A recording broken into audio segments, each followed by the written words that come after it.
Hello, my name is Tabitha. We're going to be doing a dissection of the pig heart today. We're going to give a 360 of the room.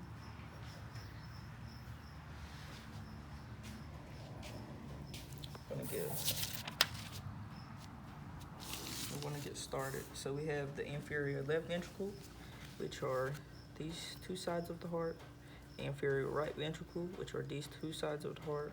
We have the inferior left atrium, which is up here above the left ventricle.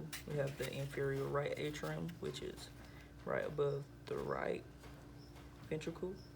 We have the bicuspid valve, which is right in here. The tricuspid valve, which are on both sides of the heart.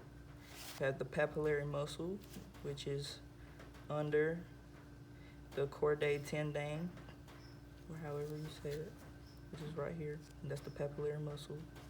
We have the aorta, which is right in here.